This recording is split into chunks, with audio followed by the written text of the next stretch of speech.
आदिं सुरादिं मखादिं भावादिं स्वरूपं त्वदीयं न विन्दन्ति देवा।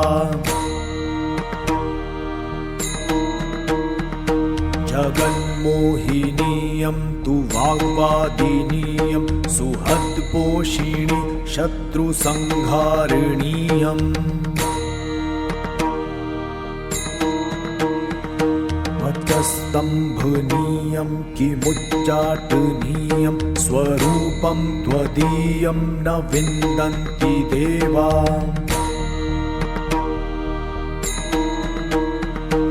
इयं स्वर्गदात्री पुनः कल्पवल्ली मनोजास्तु कामान्यथा प्राप्नुयात्।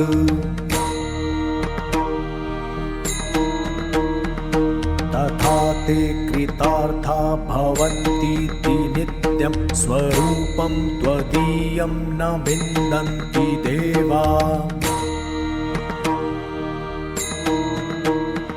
सुरापानमत्ता सुभक्तानुरक्ता लसत्पुत्रचित्ते सदा वीर्भवस्ते।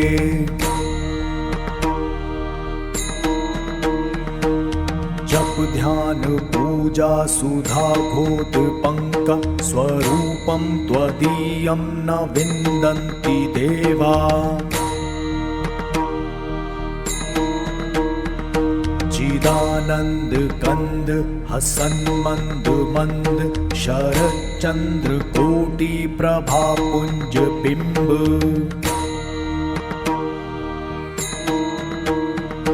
मुनीनां कवीनां हृदि गोतयन्तं स्वरूपं त्वदीयं न विन्दन्ति देवा।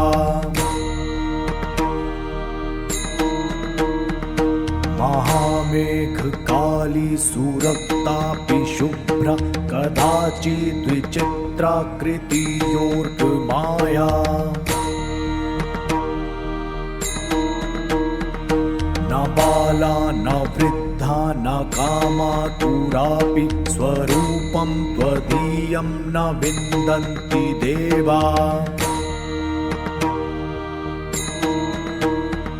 क्षमा स्वापरागं महागुप्तभावं मयलोकमध्य प्रकाशीकृतं यत्।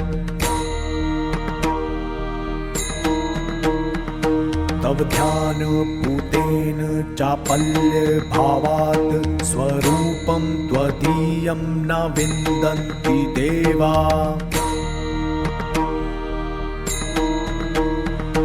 यदि ध्यानयुक्तं पठेद्यो मनुष्य तदा सर्वलोके विशालो भवेच्च।